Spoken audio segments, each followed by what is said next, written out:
Hey, before the show starts, I just wanted to remind you to give us a 5-star review on whichever app you're hearing my voice from. It helps others find the show. Thanks. Jim David Atkinson, author of a manifesto urging violent war against liberals, opens fire inside a Knoxville, Tennessee Unitarian church during the youth performance of a musical, killing 2 and wounding 7. He tells investigators that all liberals should be killed. Keith Luke of Brockton, Massachusetts, who is a neo-Nazi, kills 2 and injures another in a rape and murder spree targeting non-white people. He is halted before reaching a synagogue and later convicted of murder.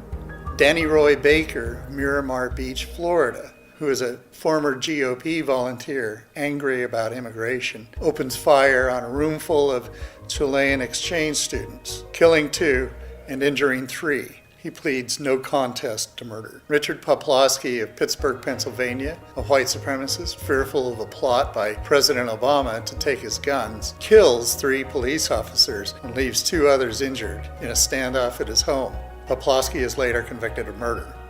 James von Brunn of Washington, D.C., a neo-Nazi, walks into the U.S. Holocaust Museum and opens fire, killing a black guard. He dies while awaiting trial on murder and hate crime charges.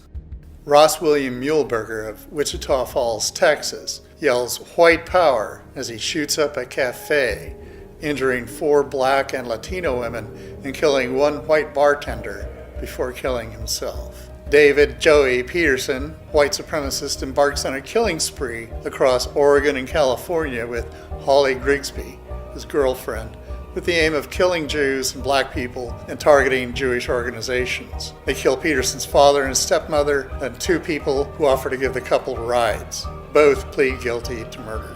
Wade Michael Page, Oak Creek, Wisconsin, a member of the neo-Nazi Hammerskin Nation, kills 6 and wounds 4 during a shooting rampage in a Sikh temple before killing himself.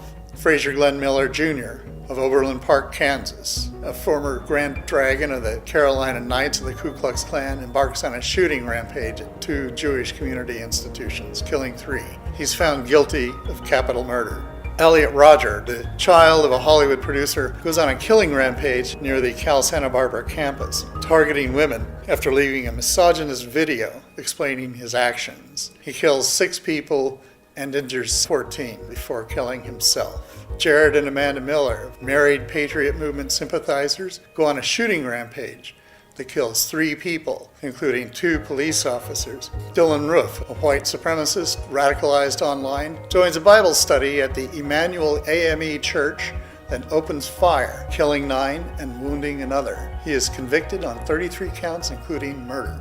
John Russell Hauser of Lafayette, Louisiana, enters a movie theater with a gun, killing 2 and wounding 9 before killing himself. Investigators find he praised Roof and urged readers of his manifesto to target liberals for mass murder. Alan Lawrence Scarcella, a white supremacist who had been infiltrating and filming Black Lives Matter protests, shoots and wounds 5 protesters at a BLM protest outside of a Minneapolis police station. Scarcella is found guilty of felony riot and assault charges. Jeremy Christian, who had participated in local alt-right rallies, begins harassing 2 Muslim women on a Portland commuter train. When 3 men intervene, he stabs all 3 of them, 2 fatally. At his arraignment, he declares he is standing up for free speech. James Field Jr. spends the day at Charlottesville participating in the violent Unite the Right protests between white nationalists and counter-protesters, after which he drives a Dodge Challenger at high speed into a crowd of the latter, killing 32-year-old Heather Heyer and injuring 28 people. He later is convicted of first-degree murder. Welcome back to the Millennial-Review, the podcast where we analyze the current political, cultural, and socioeconomic crises we face from the perspective of the most indebted and disenfranchised generation in history. I've been trying to record this episode for the last 18 hours and haven't been able to do so due to loud-ass lawnmowers, a thunderstorm, the neighbor's dog's incessant barking, the other neighbor having a party, but it seems as if background noise is inevitable, so I'm just hitting record and doing the best I can. I apologize in advance for whatever audio difficulties may arise. In this episode, I'm going to lay out the foundations from which white supremacy, and specifically its militant manifestation, emerges, and then trace its modern history up to the 21st century. The second part of this episode, which will cover Islamic bigotry, backlash to multiculturalism, myths of white genocide, the alt-right, and how Donald Trump factors into the story, hint, a lot, perhaps even more than you think, is going to be released for patrons to the show. So if you want to catch that and support this project and dare I say movement that we're building here, join us at patreon.com/Millennial-Review for the price of a McDonald's Big Mac. Everyone else says cup of coffee, but I'm switching it up. Or how about a gallon and a half of gas, or a gallon and a quarter of milk, or half a 6-pack of beer? Actually, I see why a cup of coffee works well. Join us on Patreon. In the book Dialectic of Enlightenment, Max Horkheimer and Theodor Adorno make the case that the role of the media is to manipulate and control the mass of the population into both conformity and passivity. We've all seen Maslow's hierarchy of needs with self-actualization, self-esteem, love and belonging, safety, and then physiological needs. In the advanced stages of capitalism, these basic human needs are replaced with commodity fetishism. You get self-actualization through Instagram, self-esteem through losing weight, love and belonging through Facebook comments. And my interpretation is, when you combine these two concepts, Maslow's hierarchy actually becomes inverted, so physiological and safety needs, those that are the most important, actually become subordinate to the others. We don't have job security, we don't feel safe in a world where the media presents us with constant threats, our air and water and food is inadequate and we know it. To stop us from demanding those things that are most important to the human experience, mass media makes us desire commodity fetishism even over the things we all intrinsically know are the most meaningful. Marx talked incessantly about the way in which we are alienated from our labor and from the commodities we consume. Someone working in an auto factory assembly line, for example, has no connection to the finished product. They just do the brake pads or the transmission. And then, when we go to the store, we buy neatly packaged meat that gives us no connection to the conditions of the workers who produced it. What Horkheimer and Adorno, and many theorists after them, are doing is extending the theory of alienation into much more than just the processes of production. And we all intuitively know this. Every person listening to this podcast understands what it feels to be alienated from the world around you, even amongst a sea of people. In addition, because of the demands of the labor market and commodity fetishism, many of us hardly interact with the world on a daily basis. We wake up, get ready, drive in a vehicle that separates us from the outside world to work, do our work in relative isolation except for a subordinate relationship we have with our managers, get back in our vehicle and head straight home, and spend the rest of the night inside consuming television or apps. Even when we do have a night out and interact with the outside world, it's often spent revolving around a commodity. We go to a restaurant and we have a good time with friends, all centered around the commodity that is the food at the table.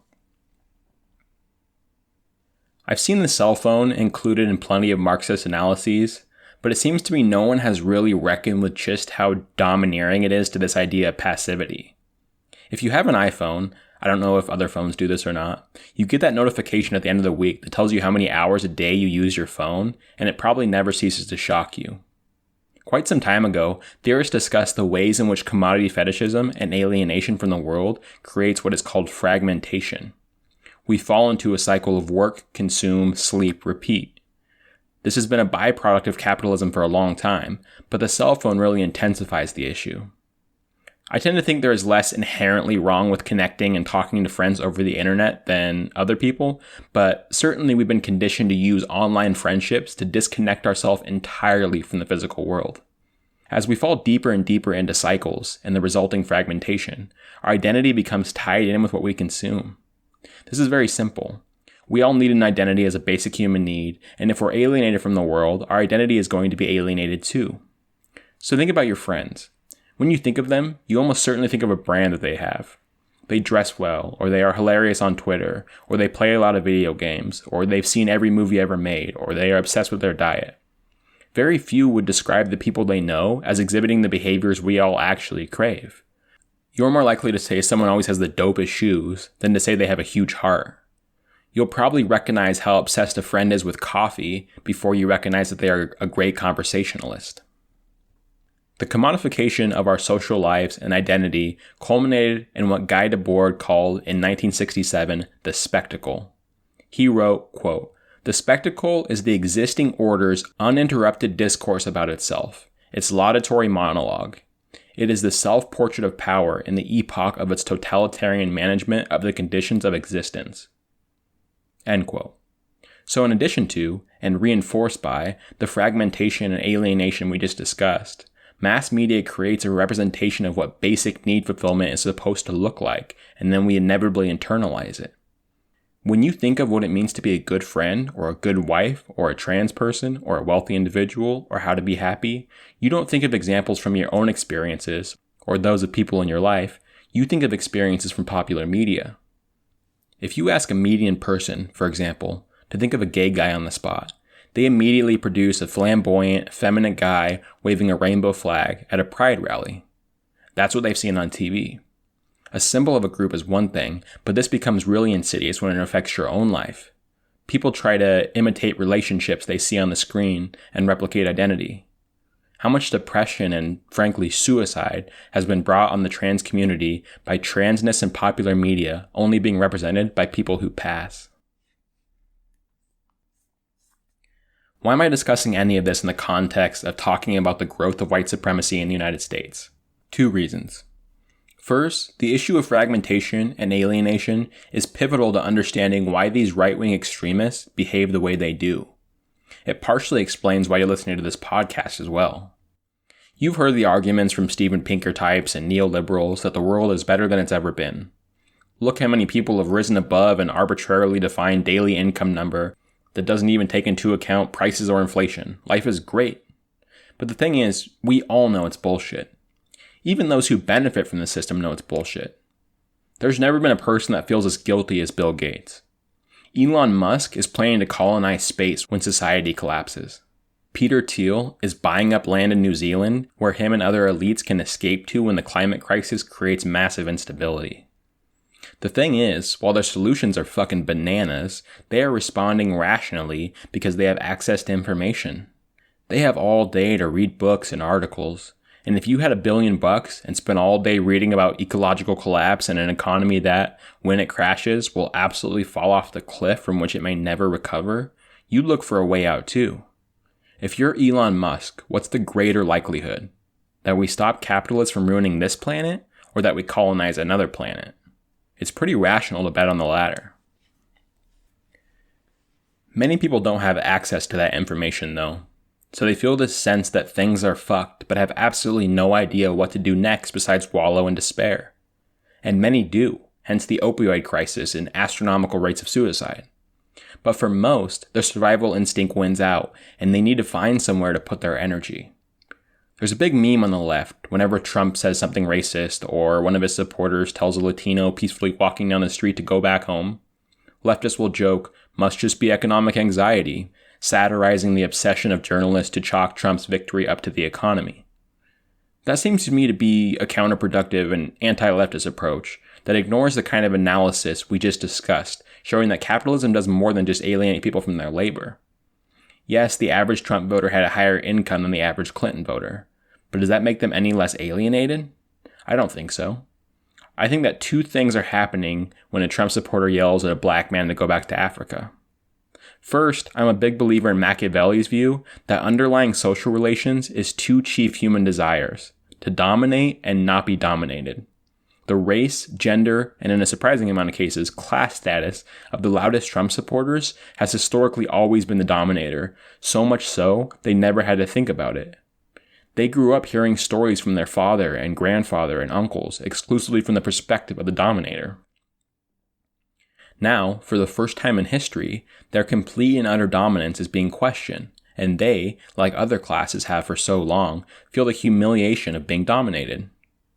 College kids have a higher social status than them, and the media insinuates that they are stupid and backwards. They lash out in a response to humiliation in an attempt to feel absolutely dominant again.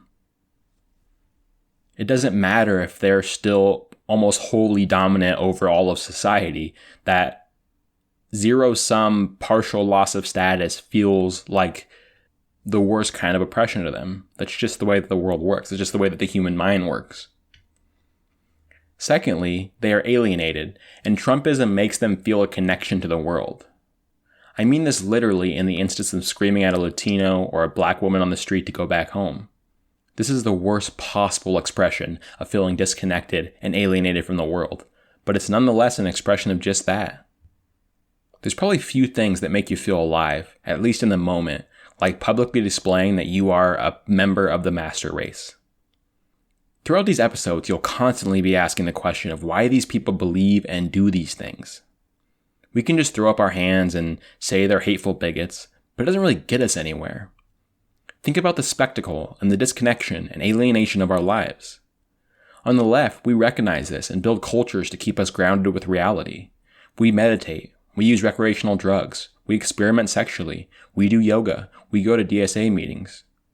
We need to understand the right subcultures in this exact same way. Although it's not the only, the subculture we happen to be talking about in this podcast, an exceptionally large one that, as we'll see, Trump has been the ultimate fertilizer for, happens to be quite large and quite powerful. And that subculture is to enact emotional and physical violence on vulnerable populations in defense of whiteness. Now, I want to note here that while of course I think these people are still responsible for their actions, and I'm not absolving them of their behavior in any way, that question is actually less interesting to me.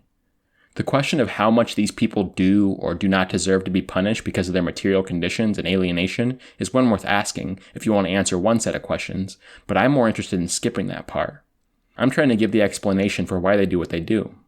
Ignore what the consequences should be for my sake, and instead ask, knowing what we do about why they do these things, what can we learn so that we can improve society? What we do about the individual cases is, to my mind, almost irrelevant. I didn't celebrate when the guy that killed Heather Heyer got sentenced to life in prison because there was nothing to celebrate. His sentence solved no problems, unless you think we can just lock these monsters up one by one until they all go away. Good luck if that's your position.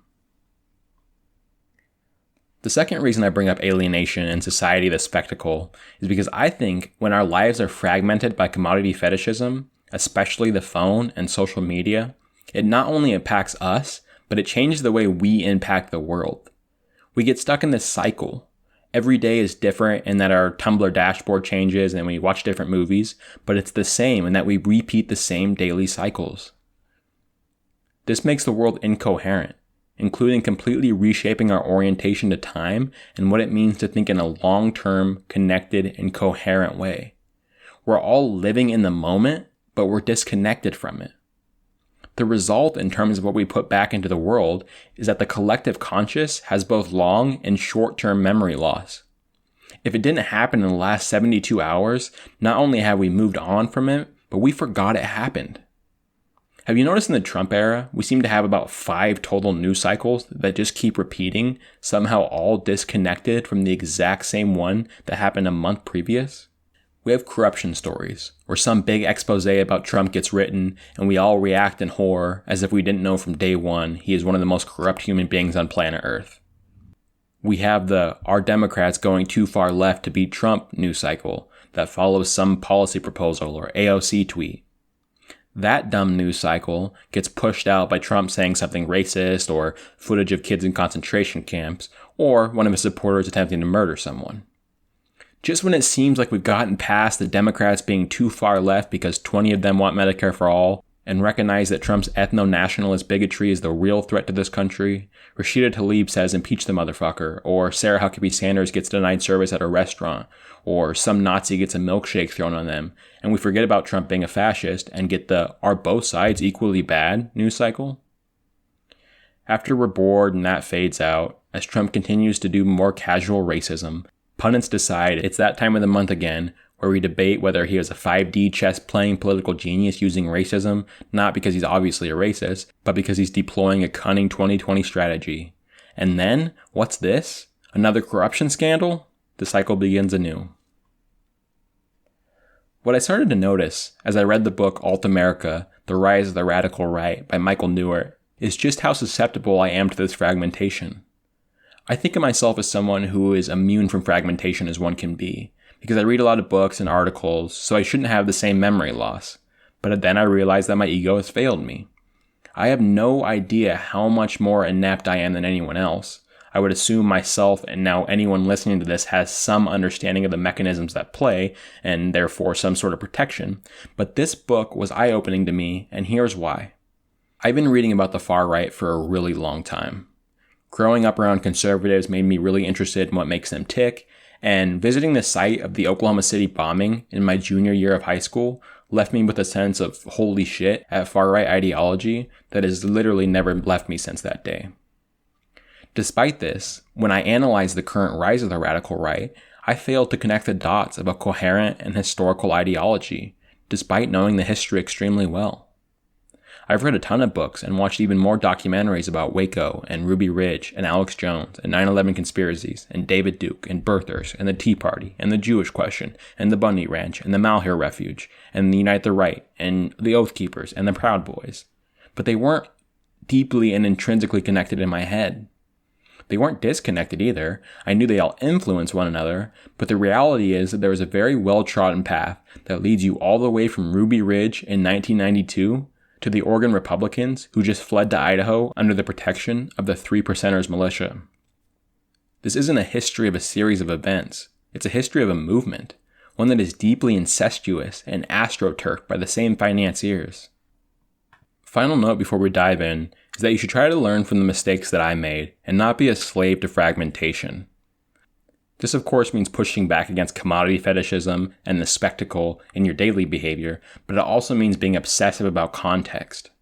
Every time you read a news story or dive into a news cycle, which is a fine thing to do, I should add, it's not like you should ignore Trump's bigotry and corruption, and in fact I would encourage you to learn more about it, but you should be thinking about what it is connected to. So for example, I just made a conscious choice to read Ryan Grimm's book, We've Got People, about the recent history of the left insurgents in the Democratic Party, to put this current fight in context. The spat between Pelosi and AOC isn't an isolated event, it's the carrying out of a tradition, and you become much more clear about what the results will be when you know the history. And with that said, I'm going to be the source of the history today as we dive into the rise of the alt-right. Never again will you read a story about the Proud Boys or Richard Spencer or Idaho militias without context. Here we go. In 1983, Randy and Vicki Weaver moved from Iowa to a tiny town called Naples in Idaho. They had been survivalists, believing that the apocalypse was imminent. Along with their 4 children, who they homeschooled, they find a plot of land called Ruby Ridge, paying just $5,000. They build a cabin on the land and construct a self-sufficient lifestyle where they hunt and garden to feed themselves. This wasn't a random location. The Northwest has been, and remains, the refuge for the modern white supremacist movement. This was a deliberate choice, and for pretty obvious reasons. White supremacists, in the desire to build an ethno-state, began asking, 1, where can we be left alone? And 2, which place has the whitest population? You might ask, why don't these white supremacists who revere figures like Robert E. Lee and Nathan Bedford Forrest go to the Confederacy and try to continue that fight? Well, the problem with former slave states is that there remains a lot of black people. So the only time that Randy Weaver, a former member of the army who fought in Vietnam, really left his cabin was to go to white supremacist meetings. At the time, the most active, effective, and terrifying group in America was called the Order. The Order was formed by a militant named Robert J. Matthews in 1983, and although the organization only lasted 15 months before it was shut down forcefully by the FBI, the Order was terrifyingly successful. The Order got its name from a terrorist group in the Turner Diaries, which was and continues to be the most important book alongside the Protocols of the Elders of Zion for these white supremacist groups.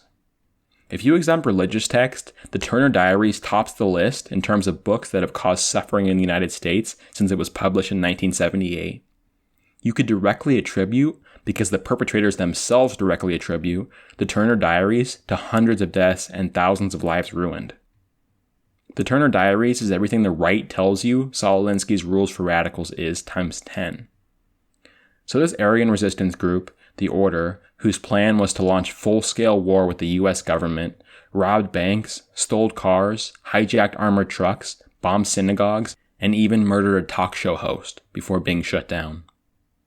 Randy Weaver was supportive of the order and a frequent attendee of the Aryan Nation's headquarters, which was just 70 miles from his cabin, out of which the order formed. The FBI had infiltrated the Aryan Nations after finishing off the order, which is a pretty impressive accomplishment if you think about how high the alert had to be after they had just ended the reign of the most successful white supremacist group in some time. I want to pose a quick question here to listeners that I thought about personally answering, but which would take us away from the story, so instead I'll just ask and move on. We're all opposed to the FBI because they have a horrific track record of locking up and in some cases killing people who posed absolutely no threat to the government or society.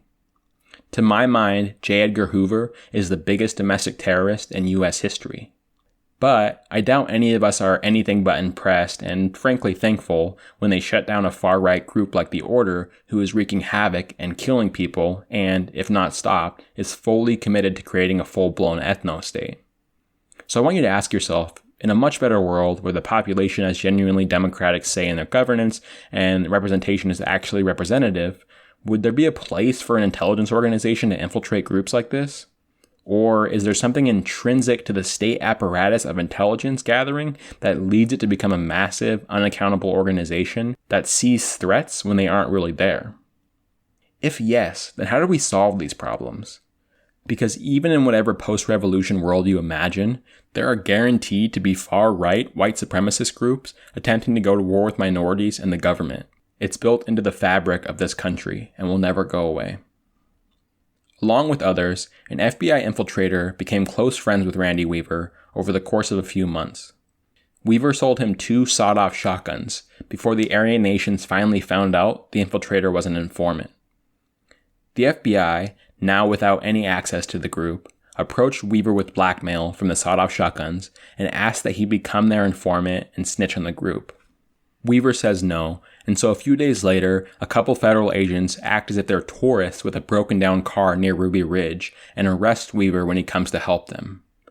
They charge him and set a court date, but Randy doesn't show up to the hearing, in part because a magistrate mistakenly told him he might have to give up his property, which was never on the table. He and his family decide to become fugitives, except for they are on the run, but in a cabin the authorities are fully aware of. A full year passes where the local police, and that's important to stress here, the case has been turned over to local enforcement and they've been surveilling the property, but knowing that Weaver is a tiny fish in the white supremacist pond, they're taking a hands-off approach. It's not like he murdered someone. This is a relatively minor gun charge. The court processes such charges around the country daily. After a year, though, a story is published by the Spokesman-Review, a paper out of Spokane that covers eastern Washington and northern Idaho, which, as an aside, was essentially my newspaper of record growing up. They publish a big front-page story that grabs national attention about a fugitive hiding off in the woods. This does 2 things. One, it makes the Weaver family feel as if they're actively being pursued by law enforcement and are going to be under siege any day now. And 2, it embarrasses law enforcement by letting the world know that they're not doing anything about this white supremacist gun fugitive. So this story blows the fuck up and gets front page cover in every major national newspaper. Law enforcement begins putting cameras up around the property and finds that the Weavers and a family friend that's joined them have a lot of firepower and are constantly armed. In August, things come to a breaking point. Officers are collecting intelligence as a plan to raid the property with the goal of 0 deaths and the arrest of Randy Weaver. They're sneaking around the property with night vision goggles when the Weaver's yellow lab hears rustling and pursues the noise. The agents, not wanting their position discovered, kill the dog, who lets out a big whimper. Randy Weaver, who had heard the dog take chase in the first place and was up on the hill investigating, lets out a gunshot into the air and starts screaming about an ambush. This leads to firing back and forth. An officer is killed in the crossfire. Basically, both sides run away from each other. The police run off the hill, thinking they were about to face massive gunfire, and the Weavers run back to their home thinking the same. As they head back, the Weavers notice they had a casualty too. Their 14-year-old son had been shot twice and killed in the crossfire. After reports of the officer's death, this had become the biggest news story in the country, and it's passed over to the federal government and the FBI. And not just the FBI, but its most elite hostage rescue unit. This is like the domestic Navy SEALs.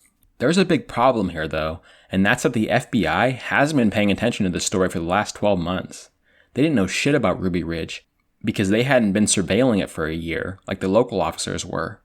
And a lot of what they knew was based on news reporting, which was extremely distorted. Was Randy Weaver, by definition, a heavily armed fugitive? Yeah. Was he a threat to society? No, and local law enforcement knew this. It was them pointing the guns at Weaver, not the other way around. So the FBI just massively overreacts here. And this is a perfect illustration of the question I asked earlier. If you answered in your head, yes, we want some intelligence agencies infiltrating far-right extremist terrorists intent on going to war with the government, it's a very thin line between reasonable behavior and abuse, a line the FBI seems intent on crossing. So they start literally rolling tanks through a bridge to the edge of the Weavers' property. And remember, this is now national news with media cameras capturing all this behavior, and the locals are fucking outraged. The locals would be outraged if this happened in Southern California, but you can imagine how much more so when it's happening in Northern Idaho with this massive libertarian anti-government ethos. And if you can't imagine, join us on Patreon and get into our Discord, and Justin and I will tell you all about it because this is the environment we've lived our whole lives in. In addition to the massive overreaction, the FBI, for the very first time in their history, changes the rules of engagement to say that snipers have discretion to act as they see fit upon any armed individuals in sight. I don't know what the FBI knew or didn't know when they changed the rules of engagement, but this describes anybody on the Weavers' property at all times. So they're basically saying snipers can kill anyone at any time. The direction, in the federal government's own words, again, breaking the FBI protocol that deadly force is to be used only in self-defense, reads as follows, quote, "If an adult male is observed with a weapon, deadly force can and should be employed." So as the FBI comes in, Randy Weaver hears his other, still alive dog barking, and by the way, this is about 24 hours after the first shootout, so he and his family go out to see if anybody's approaching. He doesn't see anybody, so he walks to his shed, obviously armed as he always was, to see his dead son's body. As he reaches up to turn the latch, an FBI sniper shoots him through the shoulder. The family all run back towards the house at the sound of the gunshot. Vicky Weaver opens the door to let the kids and Randy in. As the children run in, Vicky is shot with a sniper bullet through the head and killed instantly.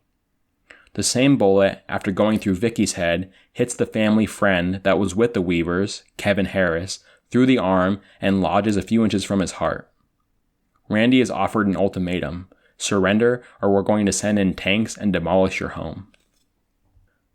So day 3 comes. The protest outside the property is growing rather large, despite the fact that nobody knows what's actually transpiring, and the FBI is gearing up to follow through on their ultimatum. They send a tank to secure the property. Without orders, one of the men in the tank decides to get out and check the shed for any activity. They find the body of the son who has been shot in the firefight and are stunned. They had no clue he had been killed. Remember, the gunfight happened during the night and in full retreat. The FBI quickly comes to the realization that Randy is acting the way that he is because his son has been killed. He's not caring just because he's a fugitive, he's caring because they've already been fired on. Previously, because they had just read the news reports, they saw the Weavers as an extremist family who had murdered an officer. They weren't aware that confrontation had been started by officers and that a Weaver was killed in the exchange. This prompted an investigation of what actually happened, which is kind of fascinating because they're still technically in the standoff, but 2 days pass where their focus isn't on Randy Weaver, but figuring out what happened. One of the big misconceptions that the FBI came to realize is that the portrait of what was going on was tainted by the call from the officers back to their station during the shootout, which reporters had used to write their stories. In the recording, the officers scream about being pinned down and an officer being shot. The officers were never pinned down. By the time the officers were reporting this, the Weavers were back at their cabin mourning the death of their son. It was dark, so the officers didn't know this was the case. It's not like they were lying, but they were absolutely not pinned down, and the FBI comes to realize this. While they're doing the investigation, which leads to them repealing the rules of engagement that says any armed adult can be fired on and returns the rules back to defensive protocol, they release the news to the public that the boy has been killed shortly after they find out. This leads to absolute fury from the community, and hundreds of regular people show up to protest near the entrance of the property. By regular people, I mean not just those who are sympathetic to white separatism or armed resistance, but in fact people who oppose those things, but nonetheless are protesting a young boy being killed. That being said, white supremacists are always recruiting, so they had a massive and blatant presence trying to radicalize people.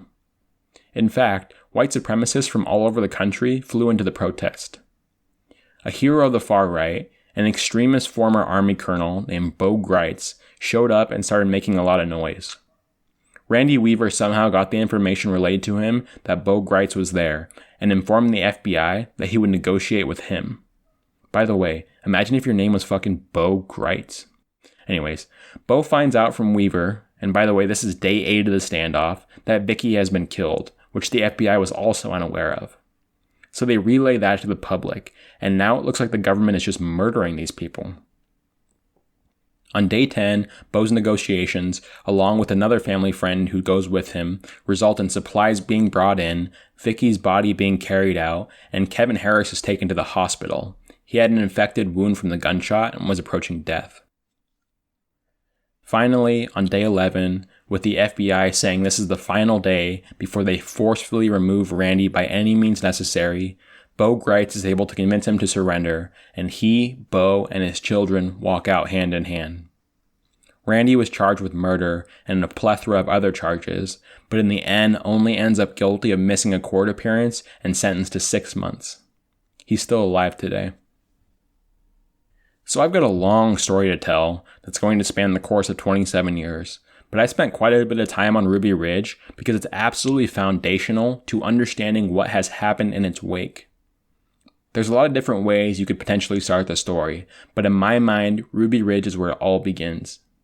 Before Ruby Ridge, there was a lot of infighting between far-right groups, the same kind of infighting we constantly lament on the left. There were different brands and tactics of white identity extremism, and groups were constantly breaking off from each other. You can see the evidence of this today. Anarchist and communist groups in the United States literally do not cohabitate. The DSA isn't connected to black liberation groups. They fight with each other, calling each other bourgeois or unrealistic, and are convinced their worldviews are incompatible. It's my biggest frustration with the left by a mile. And the right had this exact same problem until 1992. There are still separate groups, of course, but the difference between the Proud Boys, the Three Percenters, Patriot Prayer, and the Oath Keepers is basically aesthetic. There are slightly different groups with slightly different goals, but they're much smarter than the left in realizing that it's in their strategic interest to fight against a common enemy. If anarchists showed up to a DSA convention, chaos would ensue. If 100 Oath Keepers came to a Proud Boys rally, they would celebrate having a strong showing. So why is this the case? There's 2 reasons.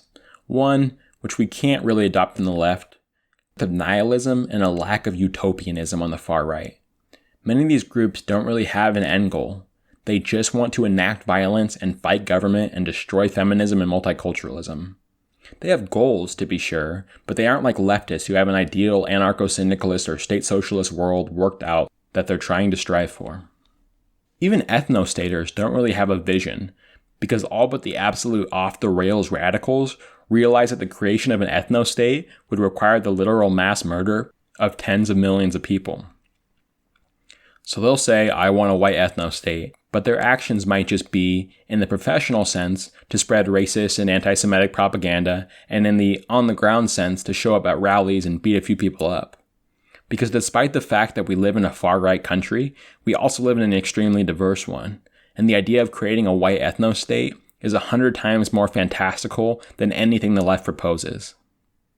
The second reason they are so effective is something that we could very much adopt in the left, which is that the far right recognizes that they all have the same enemy.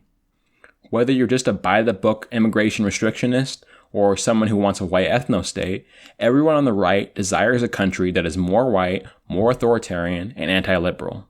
That's what conservatism is. So for example, the most moderate member of the Republican Party is often thought to be Mitt Romney, who was Trump before Trump when it comes to immigration policy, albeit with less angry rhetoric. He is far, far right on immigration. And there isn't a single Republican who isn't helped electorally by a whiter electorate. This is why you see congressmen crossing circles with literal white supremacists. There are pictures online with dozens of GOP congressmen with people who marched at Charlottesville. A bunch of members of Congress have been on literal white supremacist podcasts. Breitbart and even more extreme Gateway Pundit have White House press passes despite spreading white supremacist propaganda daily. I just opened Gateway Pundit, and as I write this, the third story is about Ilhan Omar's ties to the Muslim Brotherhood. They have a White House press pass. Until it was pointed out recently, and they came under controversy, the perfectly mainstream magazine The Federalist had an entire black crime section in their website header. A columnist who long wrote for the National Review until 2012, John Derbyshire, left their website to write for VDare, which is an explicitly white supremacist anti-immigration website. I just opened VDare, and their fourth story, written by Derbyshire, is about racial differences in IQ. That's nothing if not a united right. Again, there just is no analog on the left. Nancy Pelosi has no pictures with anarchists. Mainstream Democrats distance themselves from members of their own fucking party in Congress, let alone entertaining radicals outside of it. And from my perspective, all of this can be traced back to Ruby Ridge in 1992. Every far-right extremist continues to invoke Ruby Ridge and see Randy Weaver as a hero. And this was the moment there was, in some places explicit and in others tacit, decision that the federal government was the enemy who would infiltrate their groups and kill them all at will, so they needed to be united. No more squabbling over strategy or politics. We're a small group that has to stand together if we are to be able to secure and accomplish what we want to accomplish. And if you're terrified of the far right like I am, Ruby Ridge is devastating because it didn't have to happen. All the absurd and bullshit claims of persecution that the right makes about the federal government were absolutely proven true by the stupid behavior of the FBI. They were authoritarian. They went too far. They lied. They were looking for a fight. They really truly were out to get Randy Weaver. So now when the Proud Boys makes the absurd claim that the federal government's out to get them, it's of course nonsense, but it will always be lent credence by events like Ruby Ridge. Just 6 months after Ruby Ridge, we have our next major event in the far-right timeline. The story is so much different, but to right-wing militants, it was Groundhog Day. A group of end-times religious fundamentalists called the Branch Davidians, who existed long before and still exist today, bought a compound in Waco, Texas. The Branch Davidians, led by their cultish figure David Koresh, began stockpiling massive amounts of weapons, including not just guns, but modifications and grenades. This came on the FBI's radar, in part because, and imagine being this guy, a UPS worker had accidentally dropped an extremely heavy box during delivery, which tore open and a bunch of grenades spilled out onto the ground.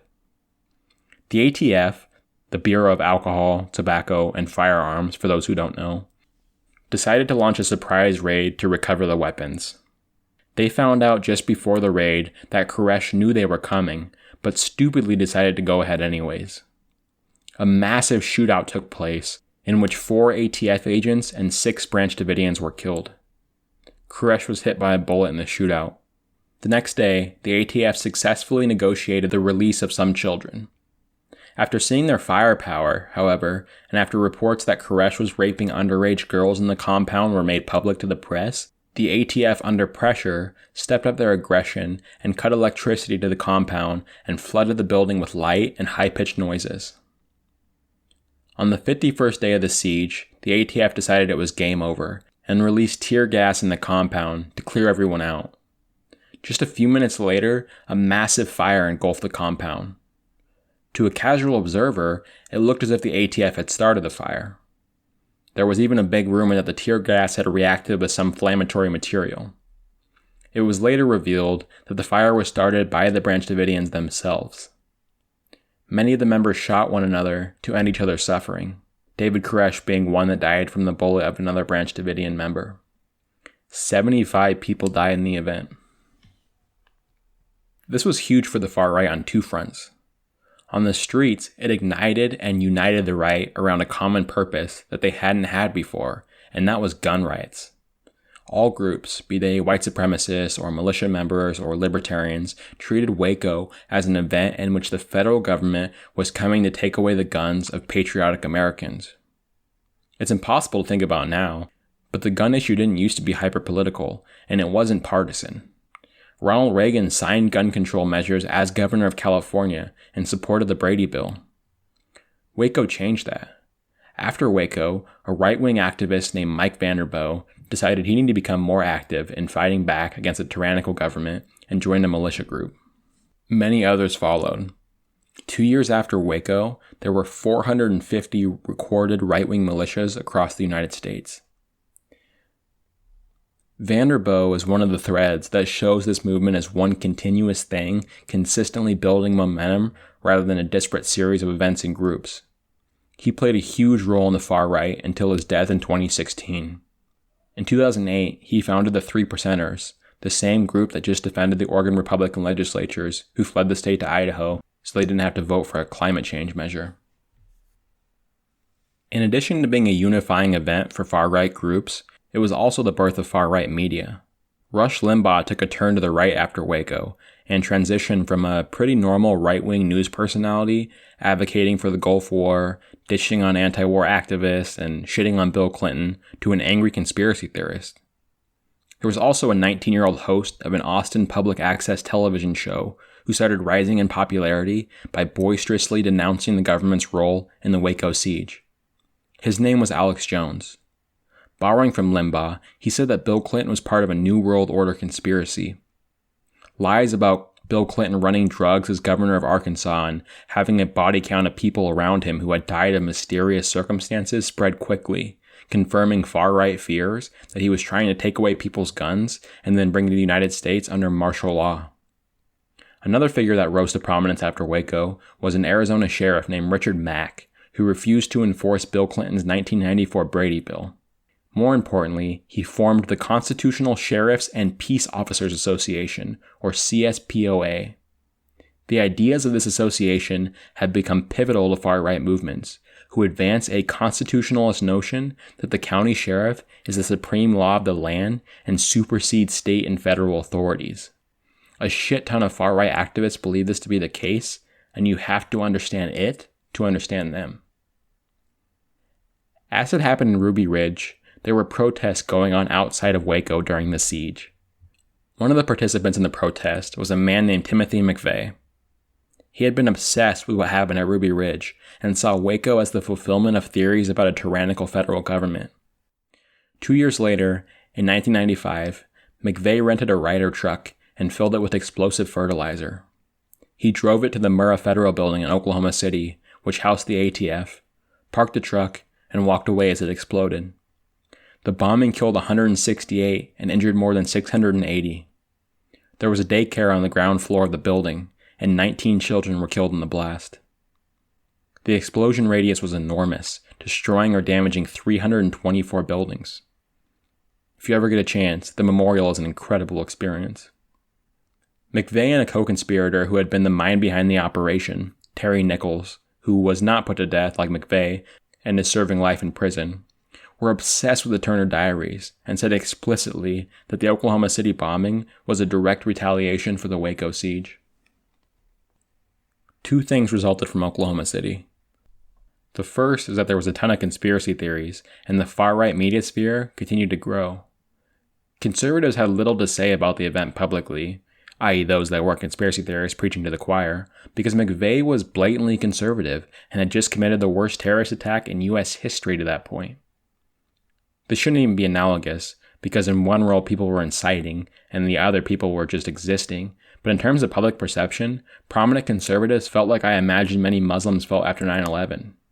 You want to come out and talk about how this has nothing to do with your ideology and we can't generalize because of this, but the nation is so upset and overheated, you just keep quiet. Like if you were a Muslim faith leader shortly after 9/11, the only thing you did in media appearances was condemn and disavow. You didn't get to make nuanced points and have a broader discussion because the nation wasn't hearing it. So what Rush Limbaugh did to try to break this awkwardness from people like him, specifically those that had expressed skepticism about the motive because McVeigh wasn't charged until a few days later, was to make the beef between him and Bill Clinton personal.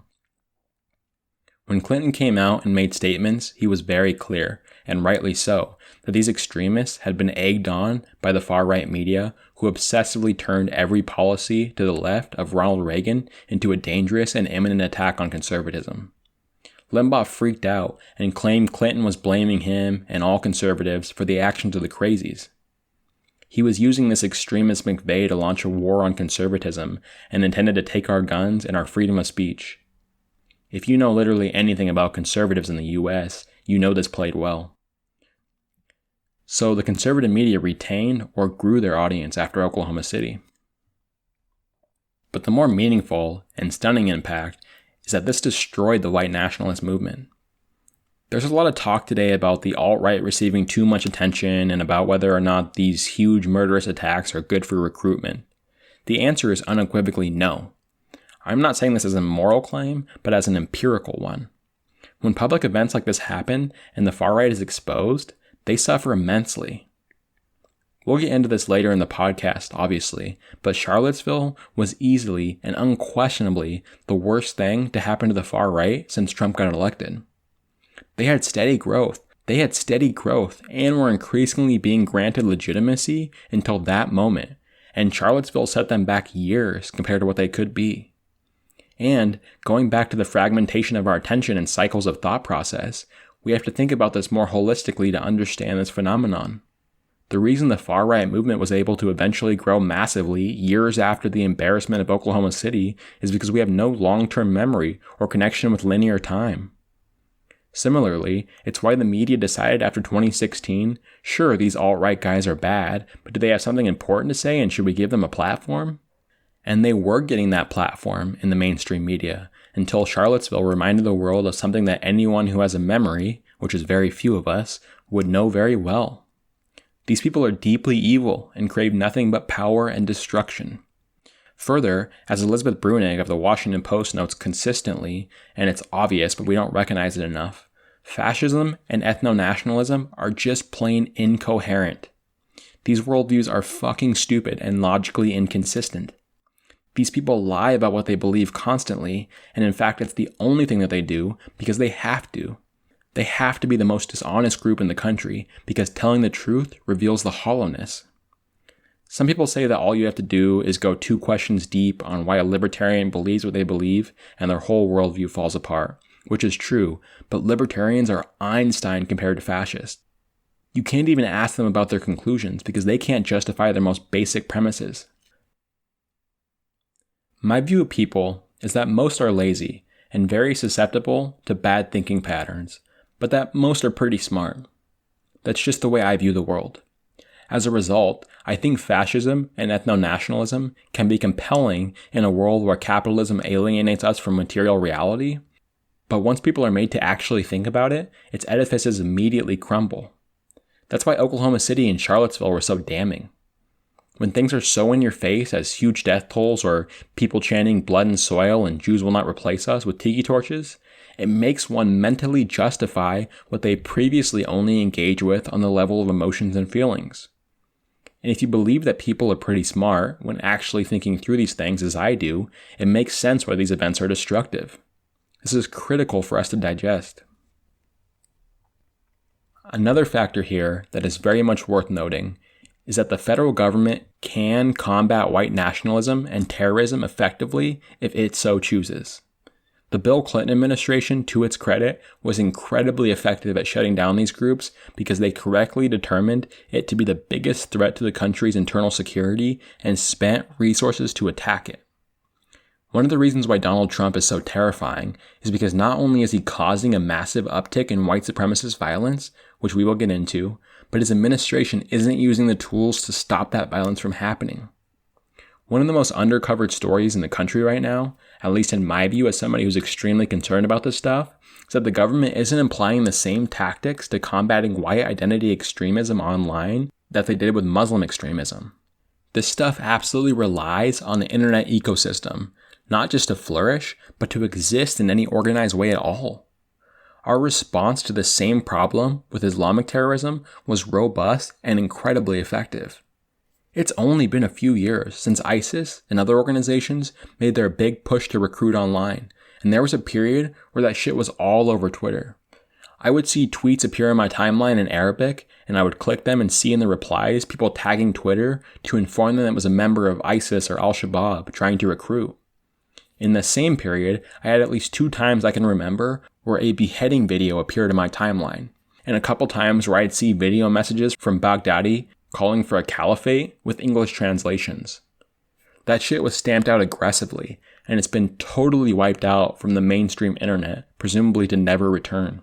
Not even 10% of this effort has been applied to white identity extremists and terrorists, and it has a lot to do with what I mentioned earlier about right-wing unity.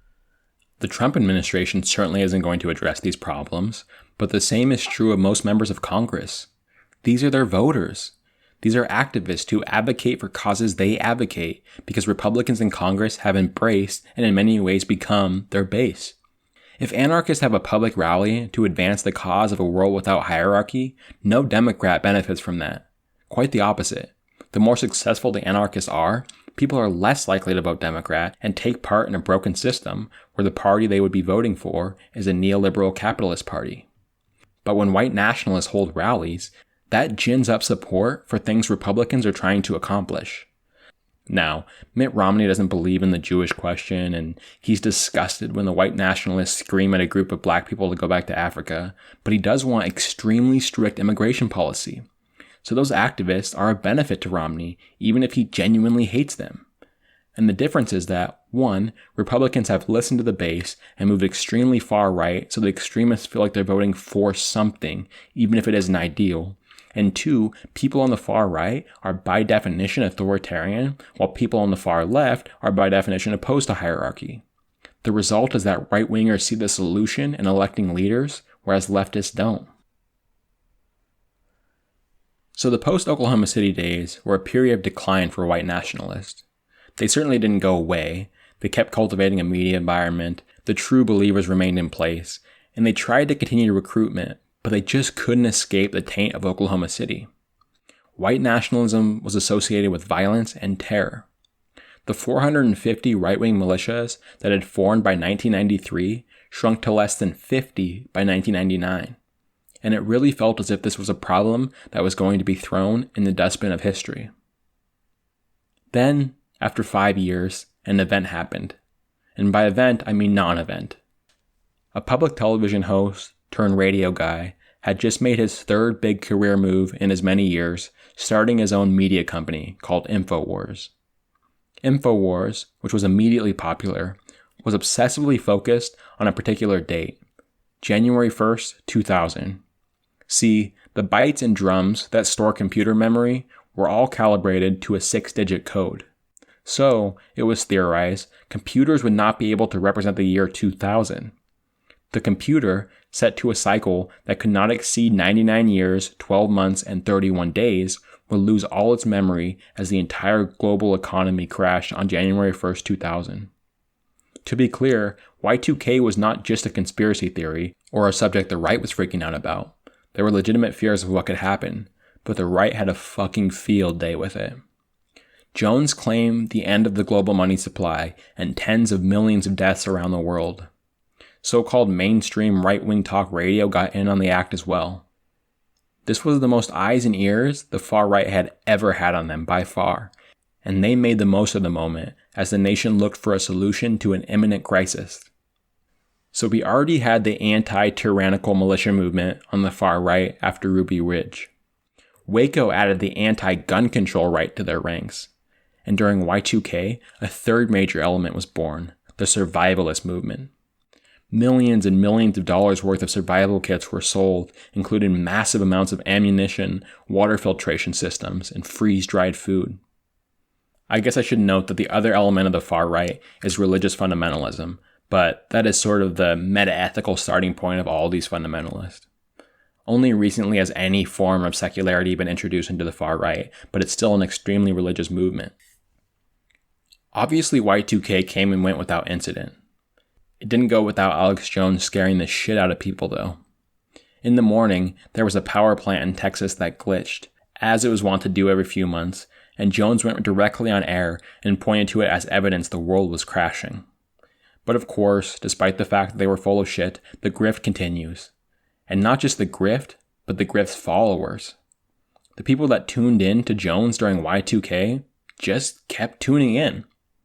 And it's funny, because to my leftist brain, I'm always looking for the broadcast where Alex Jones wrapped himself in a pretzel to explain how he was wrong. I do this all the time when people make bullshit predictions. But I never find the moment I'm looking for. Why? Because they don't explain their bullshit at all. They just move on, and their followers don't hold them to account. One thing that's just stunning when you start to study this stuff is that conservatives want to believe so bad, they just make themselves. When these movements arise, they just stay, and somehow seem to get stronger with every wrong position. Like there's been no follow-up from Ruby Ridge in which the government cracked down on right-wing groups, but conservatives are more paranoid it's right around the corner today than ever. There hasn't been gun control legislation passed since 1994, but conservatives are convinced we're on the verge of massive gun grabs. Actually, I lied. There have been 2 pieces of gun control legislation. One made it so the ATF couldn't publicly report where convicted criminals purchased their firearms, and one prevented gun manufacturers from being named in lawsuits. And then finally you have the survivalist cult, which was birthed, at least in widespread fashion, of course these people have always existed, by Y2K, who was more sure each successive apocalypse is coming than the one before it. The left can't even sustain a fucking protest against Wall Street after they destroyed the economy for more than a couple months. So Y2K brought in the viewers, a new class of people obsessed with government tyranny and conspiracy theories, just waiting to be activated. And 21 months after Y2K, a gift fell into the laps of the far right when 19 hijackers flew planes into the Twin Towers and the Pentagon. And that's where I'll begin part 2, tracking the birth of the conspiracy theory industry and the rise of anti-Muslim fervor that is at the heart of the white nationalist movement. Join us on Patreon to get that episode. Thanks for listening.